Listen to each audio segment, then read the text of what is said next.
Bonjour, je m'appelle Marie-Ève et je vais vous donner 3 astuces pour bien gérer votre hypothèque. Une maison ou un condo, c'est probablement la plus grosse dette que vous aurez dans votre vie. Pour qu'il vous en reste le plus possible dans vos poches malgré ça, qu'est-ce que vous devriez savoir? Astuce numéro 1.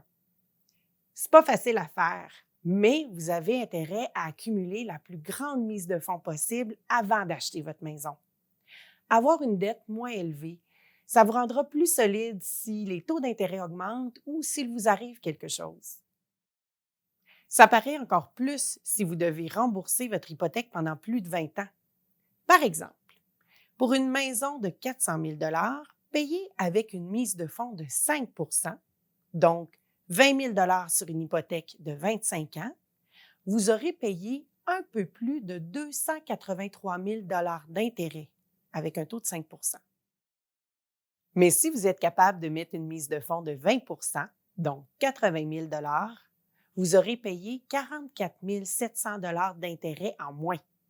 En plus, une mise de fonds plus grande vous évitera de payer les frais d'assurance prêt hypothécaire, qui s'élèveraient à au-dessus de 15 000 dans notre exemple.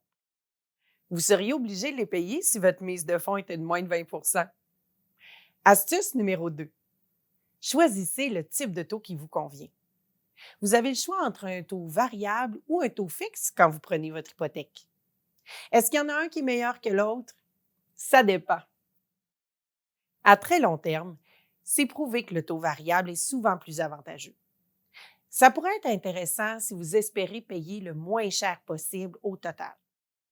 Par contre, si vous voulez être sûr que votre paiement hypothécaire restera le même chaque mois, le taux fixe pourrait être une meilleure option pour vous. Dans tous les cas, faites le tour des offres. Et prenez de l'avance en demandant le gel de votre taux d'intérêt quelques mois avant de choisir, pour avoir le temps de comparer vos options. La plupart des établissements financiers vous offrent cette possibilité. En plus d'accumuler votre mise de fonds et de bien choisir votre taux d'intérêt, vous pourriez utiliser 2 stratégies pour rembourser plus rapidement votre hypothèque et payer moins d'intérêt. La première, faire des versements accélérés aux 2 semaines plutôt que chaque mois. Vos versements seront un peu plus élevés que si vous divisiez votre versement du mois en 2, mais si vous pouvez vous le permettre, ça équivaut à faire un paiement de plus par année. Ça raccourcit donc la durée de remboursement de votre hypothèque, en plus de vous faire économiser des milliers de dollars d'intérêt en bout de ligne. La deuxième, faire un remboursement anticipé si votre contrat d'hypothèque vous le permet. Souvent, vous pouvez verser chaque année de 10 à 20 du montant de départ de votre hypothèque pour rembourser plus rapidement votre dette. Par exemple, si votre hypothèque est de 200 000 vous pouvez verser jusqu'à 20 000 chaque année. D'autres contrats vous offrent la possibilité de doubler vos versements hypothécaires. Ça peut être intéressant, par exemple, si vous avez un revenu inattendu, comme un boni au travail, et si le taux d'intérêt de votre hypothèque est plus élevé que le rendement que vous pourriez avoir sur vos placements. Astuce numéro 3. Si vous avez plusieurs dettes, vous pourriez les regrouper dans une marge de crédit hypothécaire. C'est un prêt qui est garanti par votre maison ou votre condo et qui vous permet d'avoir un taux d'intérêt plus bas que celui d'un autre type de prêt.